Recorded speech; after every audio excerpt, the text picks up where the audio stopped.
ఈ సంక్రాంతి మొత్తం మన తెలుగు పరిశ్రమ అవ్వాలని మనస్ఫూర్తిగా కోరుకుంటున్నాను. అందరికీ డార్లింగ్ ఇందా మన అనిల్ చెప్పినా ఎవరు చెప్పినా ప్రభాస్ రాజా సాబ్ కానీ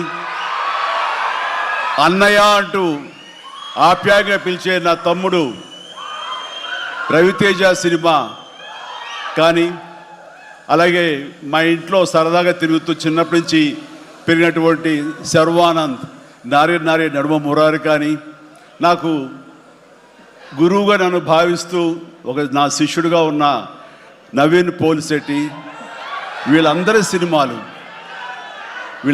సినిమాలు కూడాను ఈ సంక్రాంతికి సూపర్ హిట్ అవ్వాలని, తద్వారా వాళ్ళకి విజయం లభించడమే కాదు, తెలుగు సినిమా పరిశ్రమకు, నిర్మాతలకు, బయ్యర్లకి వీళ్ళందరూ కూడా సుభిక్షంగా ఉన్నప్పుడే అదే నిజమైన సంక్రాంతి.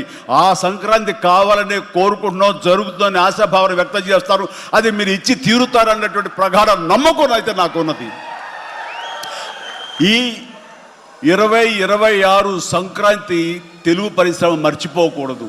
అలాంటి సంక్రాంతి మీరు మాకు ఇవ్వాలి. ఎందుకంటే ఇక్కడ ప్రతి cinema comedy genre, family genre తోటి, ఎంటర్టైన్మెంట్ జోనర్ తోటి పర్ఫెక్ట్ సంక్రాంతికి వచ్చే సినిమాలు ఇవన్నీ, సంక్రాంతి నచ్చే సినిమాలు ఇవన్నీ. కాబట్టి ఈ సంక్రాంతి అన్ని సినిమాలు బాగా ఆడతాయి అనుకుంటున్నాను. ఆడేలా చేసే బాధ్యత మీది. దయచేసి అన్న సినిమాల్ని థియేటర్కి వెళ్ళే చూడండి, థియేటర్లోనే ఆస్వాదించండి, అలాగే మీరు ఆశీర్వదించండి కూడా. సంక్రాంతి సినిమా అంటే ప్రతి చిరంజీవి గారు నిజంగా పెద్ద మనసుతో చెప్పారు.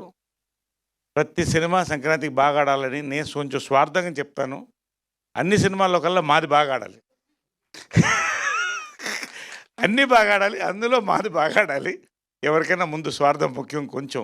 కాబట్టి నిజంగా అండి, రియలీ ఈ సంక్రాంతి అన్ని సినిమాలు బాగా ఆడాలి. మాకు అది ఆడుతుందని నమ్మకం.